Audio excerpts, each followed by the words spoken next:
제가 그 어린 시절부터 이제 재림교회 집안에서 태어났으니까요. 제가 45년 동안 이제 신앙생활을 한 셈이죠. 제일 많이 들었던 게 뭔지 아십니까? 혹시 마지막 때는 어떻게 하라에 대해서 제가 제일 많이 들었던 거. 시골 생활. 근데 시골이 플로리다는 안 돼요. 왜 안 되는 줄 아세요? 산이 없어요. 맞아요. 산이 없어. 그러니까 플로리다에는 깡촌에 가도 안 되고 어딜 가야 되냐면 조지아나 테네시나 뭐 이런 깡촌에 이제 들어가야 돼요. 왜냐하면 산이 있으니까. 그래서 제가 제일 많이 들은 게 산으로 도망가라. 왜 그런 말씀을 우리가 이렇게 받아들일까요? 예수님께서 멸망에 가증한 것이 거룩한 곳에 섰거든 어떻게 하라고? 산으로 가라. 자, 그러면 이 산이 도대체 무엇일까요? 우리가 산이라는 것을 그냥 이런 조지아에 있는 산 뭐 이렇게 보면은 안 되고, 우리 성경에서 예수님께서 말씀하신 많은 것들의 상징으로 이렇게 해놓으셨는데, 산만 유일하게 완전히 그냥 지역해서 이게 산이다 이렇게 하시면 안 되는 거예요. 그래서 이제 산은 우리가 한 7가지로 이제 굵직한 사건이 일어난 산을 우리가 볼 수가 있습니다. 이제 창세기 보시면 가장 먼저 아라랏 산이 있죠. 아라랏 산은 어떤 산이에요? 그렇죠. 그 딱 아라랏 산 하면 뭐가 딱 생각나세요? 노아의 홍수가, 방주가 생각이 나시죠. 그럼 이 홍수가 의미하는 게 뭔가요? 하나님께서 이 땅이 뭐가 가득하니까, 죄가 가득하니까 죄를 깨끗하게 씻으신다는 의미가 있는 것이 아라랏 산이 되겠습니다. 그렇죠?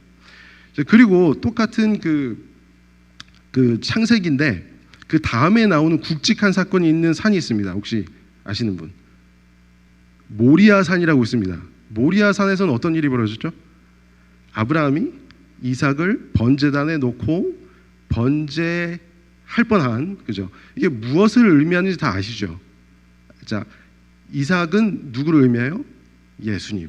그래서 번제단에 묶여서 돌아가시는 예수님을 상징하는 것이 바로 이 모리아 산이 되겠습니다. 그리고 나서 출애굽기를 가시면 굵직한 사건이 나는 산이 하나 있습니다. 시내산 있죠. 시내산은 무엇을 의미하죠? 십계명인데 이제 크게 봐서 시내산에서까지 가기까지가 어떠한 일이 있었어요?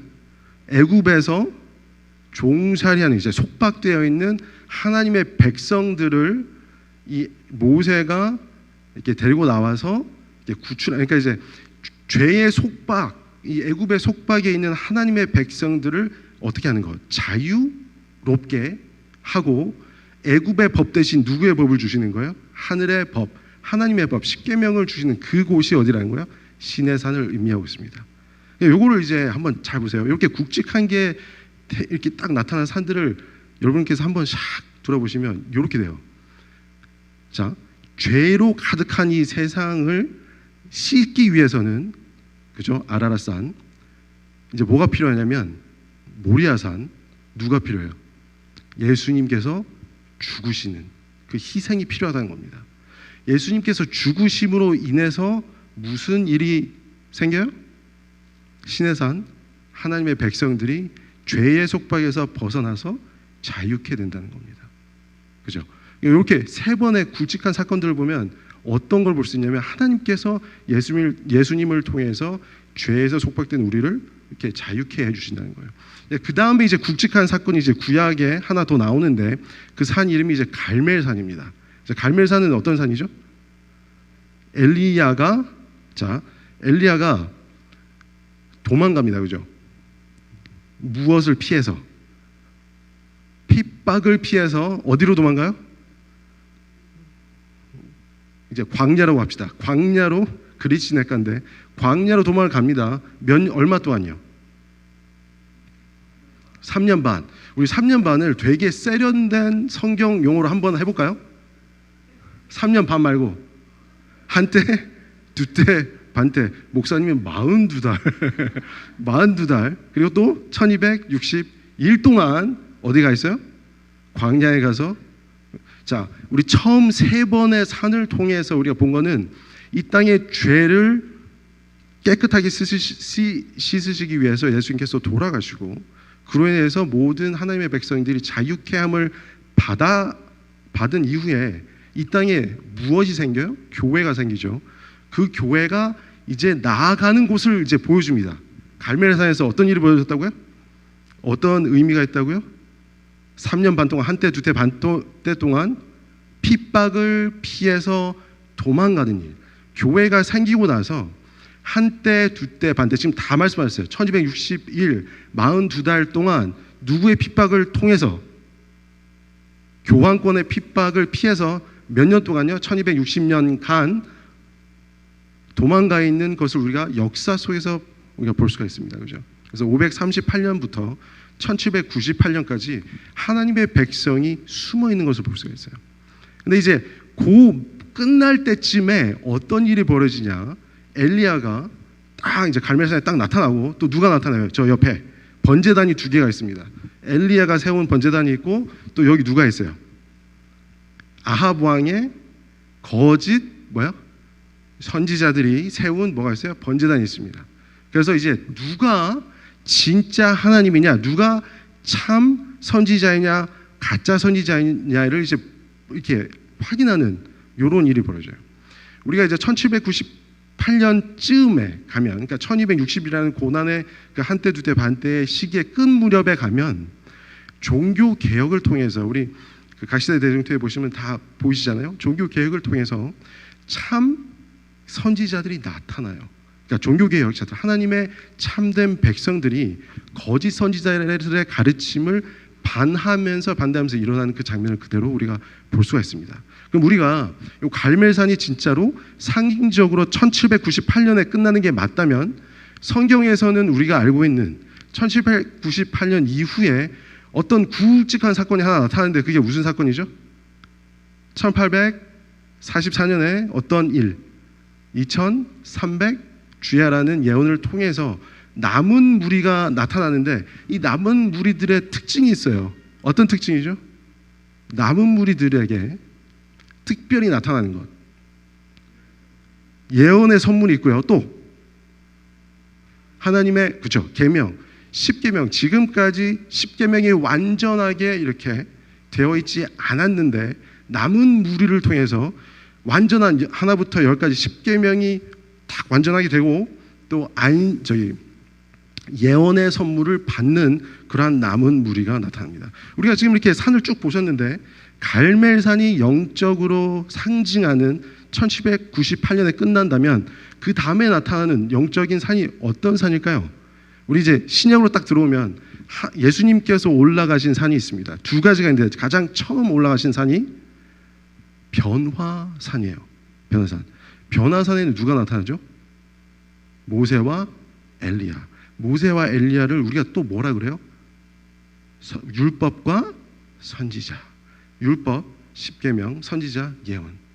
이 산을 통해서 정확하게 우리가 볼 수가 있어요. 그죠? 자, 그 다음에 이제 7가지 산이라고 했으니까, 그 다음에 무슨 산이 나타나면, 예수님께서 그렇죠, 마지막이 시온산인데 마지막이 시온산이에요. 시온산은 우리가 보려면, 시온산에 이게 요한계시록 17장과 12장에 가서 보시면 시온산의 이 설명이 어떻게 되어 있어요? 어린 양과 함께 누가 서 있어요? 14만 4천. 그러니까 남은 무리들과 어린 양이 함께 있는 이 모습은 어디에 있는 모습이에요? 우리가 그리는 하늘나라에 있는 모습이에요. 그러니까 이렇게 산을 통해서 하늘나라에 있는 시온산을 향하고 있다는 거예요. 근데 여기서 우리가 변화산에서 바로 율법과 선지자를 본 그 변화산에서 바로 시온산을 가면 좋은데, 그 중간에 하나 산이 더 있습니다. 겟세마네 동산에서 예수님께서 이렇게 쥐어짜짐을 당한 그 산의 이름이 뭐예요? 감람산이죠. 그죠? 감람산에서의 교훈은 뭐냐면, 예수님의 마지막으로 극한 시험에 이르렀던 산을 의미하고 있습니다. 그러니까 이게 뭐냐면요, 예수님께서 이제 뭐라 그러세요? 겟세마네 동산에서 이렇게 기도를 하시면서, 이 잔을 어떻게 해요? 내가 좀 안 마셨으면 좋겠다.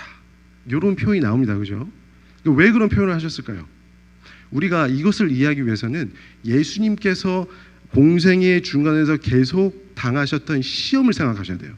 우리 예수님께서 당한 시험을 우리가 이제 그 광야에서 시험을 보면, 이제 사단이 나타나서 뭐라고 뭐라고 시험을 하죠? 3번 시험 다 뭐로 시작을 합니까? 만일 내가 하나님의 아들이언을. 그러니까 이게 지금 그냥 우리가 만일 하나님의 아들 이렇게 얘기하니까 잘 안 느껴질 수는 있어요. 근데 이걸 영어로 하면 if 그냥 if라는 뜻이 뭐예요? 일 수도 있고 아닐 수도 있고 if. 그래서 우리가 영어로도 ify 그러잖아요.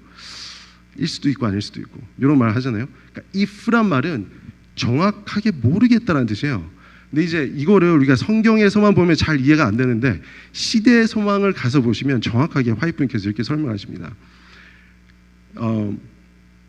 사단이 이제 예수님을 시험을 할 때 아주 거룩한 광명한 천사의 모습으로 나타나서 뭐라고 얘기하냐면 하늘에서 아주 힘이 센 천사가 이 땅으로 떨어졌다. 누구 얘기예요? 자기 얘기죠, 자기 얘기. 근데 자기인 거를 쫙 가리고 예수님한테 가서 보니까 좀 약간 초자연적인 힘을 가진 것 같은데 뭐라 그러냐면 혹시 그 사단이 너 아니야? 라고 묻는 거예요. 그러니까 이제 사단은 이게 지금 뭐냐면 심리 게임을 하고 있는 겁니다. 그러니까 우리가 뭐 예수님을 뭐 땅에 뭐 떨어뜨려서 뭐 어떻게 하고 뭐 이게 아니라 예수님을 어떻게 하냐면 if라고 하는 거니까 너 하나님의 아들 맞아? 아니면 사단이야? 이렇게 물어보는 거예요. 이게 우리 시대성을 보면 예수님의 생에 계속해서 전반적으로 나타나는 이 사단의 시험 공격이 이거였습니다.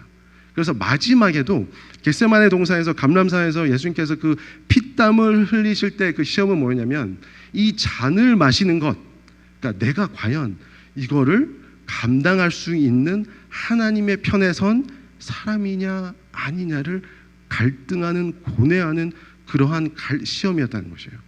이것이 우리가 이제 이렇게 산으로 이렇게 통해서 이렇게 쫙 보면은 이게 무엇으로 보이시냐면 예수님께서 이 땅에 오시고 교회가 계속 걸어가는 그 길이 보입니다. 그죠?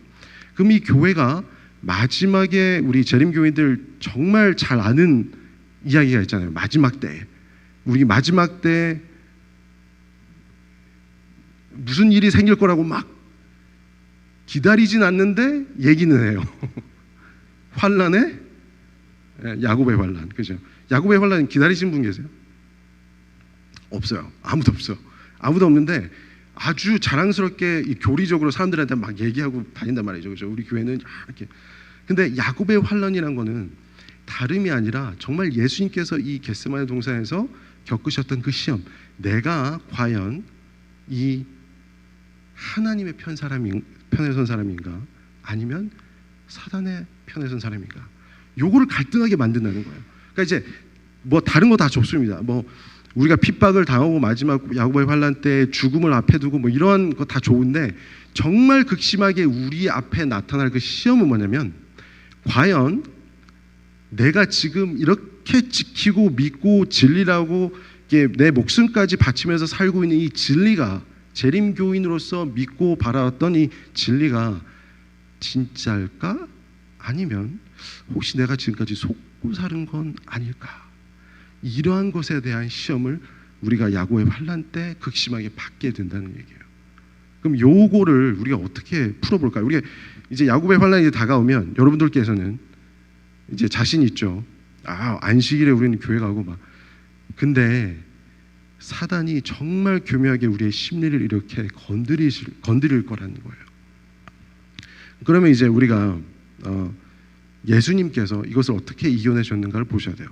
사단이 너 하나님 아들 맞아? 라고 물어본 것, 그와 똑같이 사람들이 예수님한테 물어본 적이 있어요. 이렇게 마태복음 12장 38절에 가서 보시면 이런 말씀이 있습니다. 이제 그 전에 이제 귀신 마태복음 12장의 이제 그 내용이 뭐냐면 예수님께서 귀신을 막 쫓아내셨어요. 근데 그것을 본 사두개인들과 바리새인들이 딱 보고 이 사람들은 전통적으로 어떻게 믿어왔냐면 귀신 들린 자는 누가 귀신을 쫓을 수 있다고 생각했어요? 혹시 아시는 분? 그렇죠. 귀신이 쫓는다고 생각을 했어요. 그래서 바알세불이 귀신을 쫓는다라고 생각을 했습니다. 그러니까 예수님이 막 설교도 하시고 막 하셨는데 갑자기 귀신을 쫓으니까 사람들이 당황한 거예요. 이게 뭐지? 우리가 알고 있기로는 귀신이 귀신을 쫓는데 그러면 예수님도 귀신 아니야? 이렇게 막 이렇게 헷갈리기 시작하는 거예요. 그래서 이 사두개인들과 바리새인들이 예수님한테 가서 뭐라고 그럽니까? 나에게 우리한테 정말 하나님 편인지 아니면 당신이 귀신이 아닌지 뭐를 보여달라 그래요? 표적을 보여달라고 합니다. 이 표적이 뭐예요? 표적이 이제 영어로 sign인데, 그러니까 이제 뭐냐면 내가 하는 뭐 어떠한 행동을 통해서 그러니까 증명을 해달라는 얘기잖아요, 그죠? 어떠한 증거를 나한테 좀 보여주세요. 어떻게 하면 당신이 하나님의 아들인지 아니면 귀신인지 내가 어떻게 합니까? 이거를 보여달라는 거예요. 그랬더니 예수님의 대답이 뭐라 그래요? 39절에 요나의 표적 외에는 보여줄 것이 없다 그럽니다. 그죠? 자, 그럼 이제 요나의 표적이 무슨 얘기일까요? 자, 이게 중요한 게 뭐냐면 우리가 마지막 때 야곱의 환난 때 뭐를 헷갈린다고요? 우리가 정말 하나님 편에 섰나? 아니고 사실은 내가 사단의 편에 선 게 아닌가를 헷갈릴 수가 있다는 거예요. 근데 뭘 가지고 있으면 안 헷갈린다는 얘기예요. 요나의 표적을 가지고 있으면 안 헷갈린다는 거예요. 그죠? 왜냐하면 예수님께서도 그 표적만 너에게 보여줄 수 있다고 그랬으니까. 그럼 이제 우리가 요나서를 한번 가서 보겠습니다. 우리 성경 말씀이 이제 준비가 됐으니까 다 같이 요나서 1장을 가서 한번 펴서 보도록 하겠습니다. 제가 요나서 1장 1절부터 3절까지 한번 읽어보도록 하겠습니다. 여호와의 말씀이 아미떼의 아들 요나에게 임한지라. 이르시되 너는 일어나 저 큰 성읍 니느웨로 가서 그것을 쳐서 외치라. 그 악독이 내 앞에 상달하였음이니라 하시니라. 네, 여기까지만 볼게요. 자, 니느웨라는 성읍이 있습니다. 니느웨라는 성읍이 악함이 가득하니까 어떻게 한다 그래요? 하나님께서 뭘 하시겠다? 벌을 하시겠다. 그 벌 하시면 되잖아요. 그죠? 그냥 불로 쫙 내려서 없애시면 되잖아요. 근데 누구를 보내세요? 요나, 선지자를 보내시는 거예요. 그러니까 이것이 성경에 나오는 계속적인 법칙입니다. 하나님께서는 벌하시기 전에 이걸 뭐라 하죠? 그 심판을 하시기 전에 누굴 보내시는 거예요? 하나님의 선지자들을 보내셔서 어떻게 해줘요? 이 되게 중요한 겁니다. 뭐를 줘요? 어떤 시간을 줍니다. 어떤 시기. 그걸 뭐라 그래요? 은혜의 시기를 주는 거예요. 그러니까 한마디로 회개할 수 있는 기회를 하나님께서는 주시는 겁니다. 요나에게. 근데 이 니느웨가 어떤 곳인가요? 지금 이 지정학적으로 보면 이라크의 북부 쪽에 있는 곳인데 이제 고대 이 아수르 아시죠? 아수르. 이 아수르의 가장 큰 도시 중에 하나였습니다. 대도시 중에 하나. 근데 이 아수르가 어떤 나라였어요? 자, 우리 이스라엘이 이렇게 쭉 이렇게 길게 있잖아요. 이렇게 남북으로 바뀌어졌죠. 남쪽에는 2지파가 있었고 위에는 10지파가 있었는데 그 10지파가 누구한테 침공을 당해요? 아수르한테 침공을 당하는데 그냥 당하는 게 아니라 혼혈 정책을 펴니다. 그래서 원래 10지파가 이스라엘 아주 그냥 정통적인 한 핏줄이었던 종족이 뭘로 변해요? 이렇게 말하면 미안한데 잡종으로 변합니다. 그래서 나타난 그 민족을 사마리아 백성이라고 부르잖아요. 그래서 이제 나중에 막 이 차별 정책이 막 있고 그렇게 하는데 그렇게 이제 사마리아 백성이 탄생을 하는데 그러한 아수르의 한 큰 대도시 여기를 누구 보고 가는 거예요? 유대인 보고 가라고 하는 거예요. 자, 이제 3절에 가서 보시겠습니다. 그러나 요나가 여호와의 낯을 피하려고 일어나 다시스로 도망하려 하여 욥바로 내려갔더니 마침 다시스로 가는 배를 만난지라. 여호와의 낯을 피하여 함께 다시스로 가려고 선가를 주고 배에 올랐더라. 여기 3절에 뭐를 자꾸 피한다 그래요? 여기 여호와의 낯을 피하여. 자, 여호와의 낯을 너무 보고 싶어하는 사람이 한 명 있어요. 성경에 누굴까요? 모세가 막 진짜 하나님 얼굴 한 번만 보여주세요. 그때 하나님께서 어떻게 하셔요? 눈 가리고 뒷모습만 살짝 보여줘요. 그죠? 근데 이렇게 하나님과 가까운 사람은 하나님의 얼굴을 보고 싶어 하는데 하나님의 낯을 피한 사람은 어떤 사람이에요? 우리가 창세기부터 하나님의 낯을 피한 사람들이 있죠. 아담과 하와. 뭐 하면 낯을 피해요? 죄 지으면, 내가 뭐 잘못하면, 그죠? 근데 이제 이게 너무 우리가 죄에 이 뭐라 그러죠? 너무 이렇게 이렇게 넘해서 이렇게 너무 이렇게 익숙해져 가지고, 예, 죄에 익숙해져 가지고 잘 모를 수는 있는데, 이거 어떻게 알 수 있냐면 여호와의 낯을 피하다. 우리가 갑자기 별로 기도도 크게 하고 싶지 않아지고 성경 말씀도 굳이 그렇게 보고 싶어 하지 않을 때가 있으세요? 없으세요? 그럴 때가 있어요. 그게 여호와의 낯을 피한다는 거예요. 우리는 죄 때문에 내가 죄를 짓는지도 모르지만 사실, 그러니까 이거를 보시면 돼요. 그러니까 내가 별로 기도도 별로 안 나오고 성경 말씀도 별로 보고 싶은 마음이 안 생기고 이럴 때 뭐가 있다는 거, 내 안에 어떤 죄가 있기 때문에 하나님의 낯을 저절로 피하게 된다는 겁니다. 자, 근데 여기서 보시면 요나가 왜 피했을까요? 하나님의 명령을 무시하고 왜 피했을까요?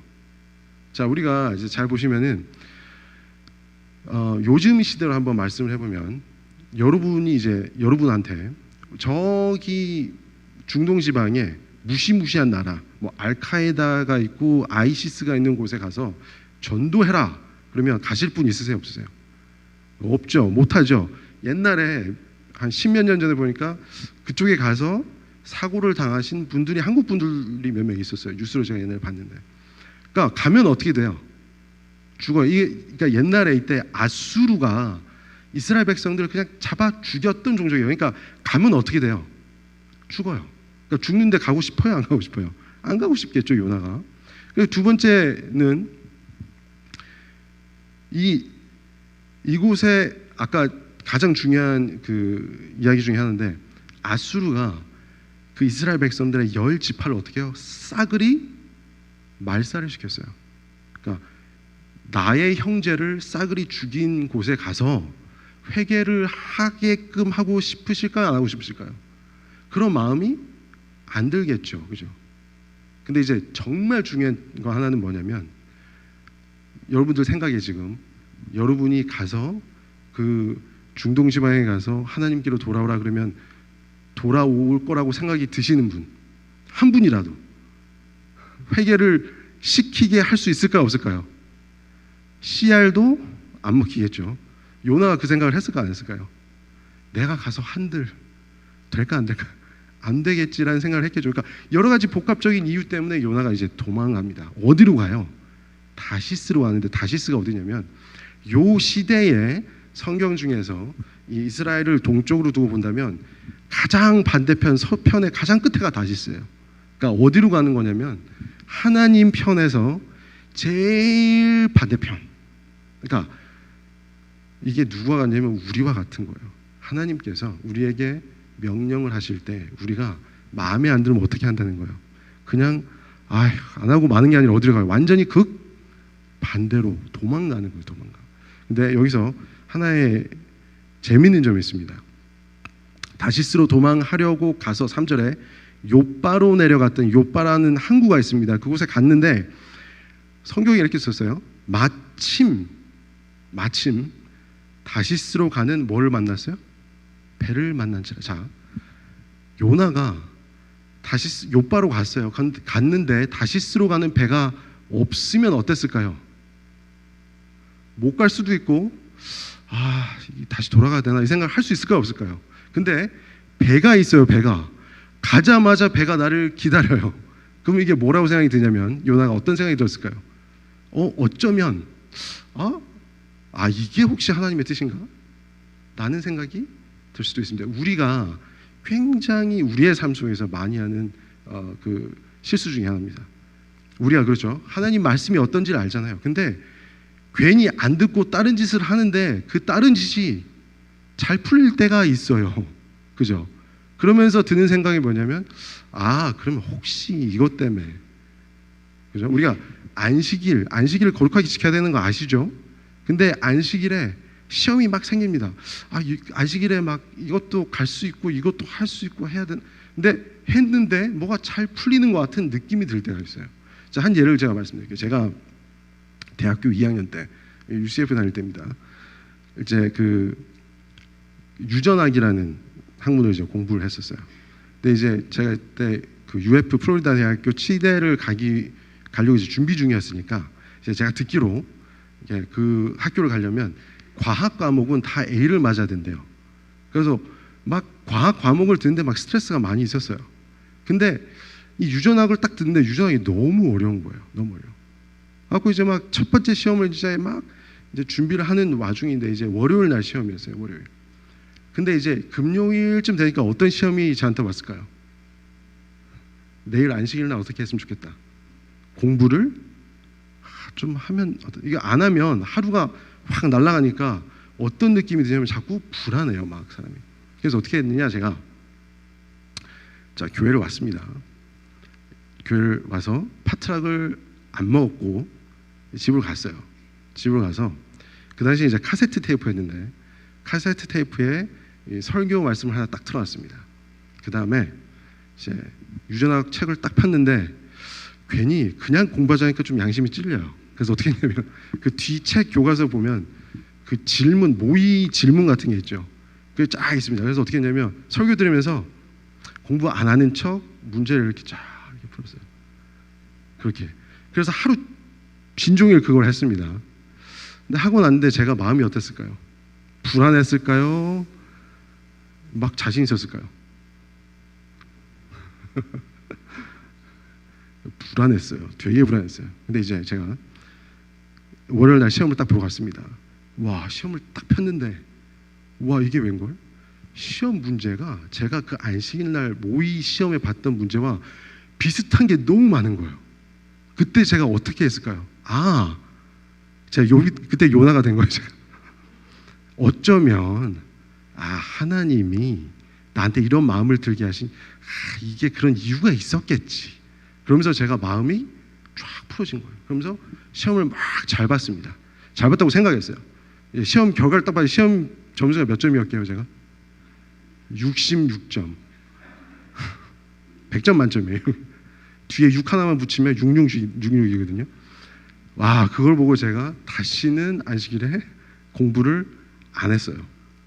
그러니까 이제 이 말씀을 왜 드리냐면 이게 사소한 거지만 어떠한 우리 삶 속에서 중대한 결정을 할 때나 어느 결정을 할 때나 우리가 하나님의 말씀이 아닌 것을 충분히 알면서도 인지하면서도 반대로 갈 때가 있어요. 근데 그 일이 잘 풀린다고 생각을 할 때 이것이 하나님의 뜻이라고 생각하시면 안 된다는 거예요. 왜냐하면 그 배를 통해서 어떤 일이 벌어지죠?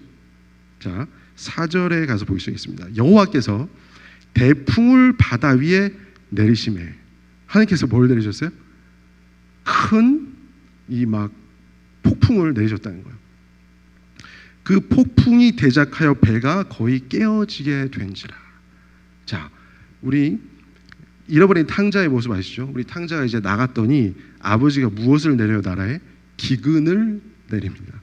우리가 하나님의 뜻에 반해서 하나님의 음성에 불순종해서 다른 곳으로 다른 방향으로 나아갈 때 하나님께서 무엇을 주신다는 거예요? 우리의 삶 속에 고난을 주시는 겁니다. 근데 그 고난이 흔히들 우리가 이제 오해할 때가 있어요. 왜 하나님은 나를 이렇게 힘들게 하실까? 그죠?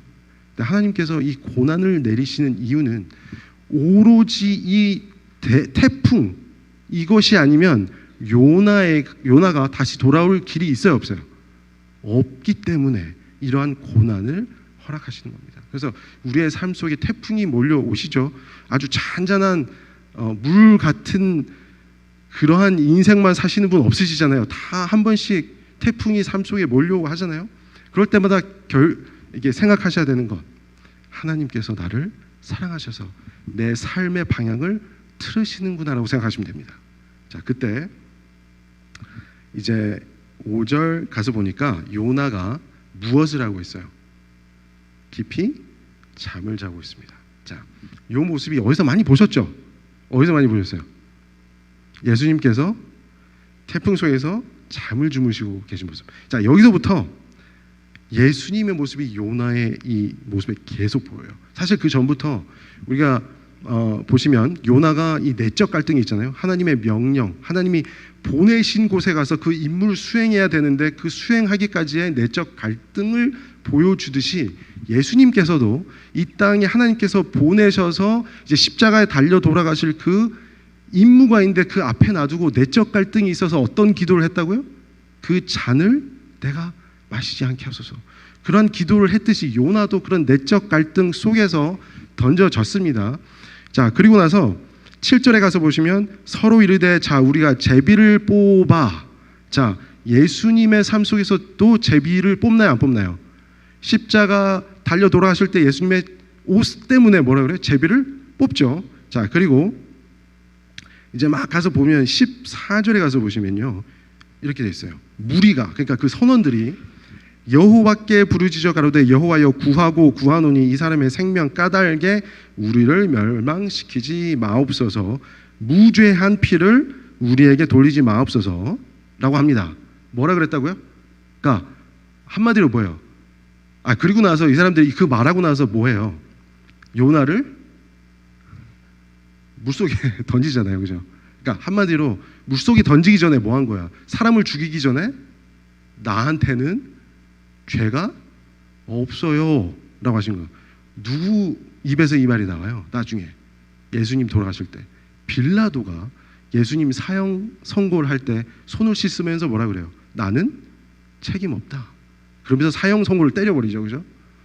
똑같은 모습을 우리가 계속해서 볼 수가 있다는 거예요. 이제 마지막 절에 17절에 가서 보시면 여호와께서 이미 큰 물고기를 예비하셔 하사 요나를 삼키게 하셨으므로 요나가 3일 밤낮을 물고기 배에 있느니라.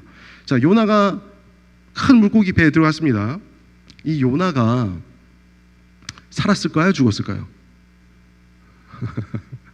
뭐 죽었다라고 막 하시는 분들도 계시고 죽어서 이제 다시 부활했다라고 하시는 신학자들도 계시고 계속 살아있었다라고 하는 신학자들도 계십니다.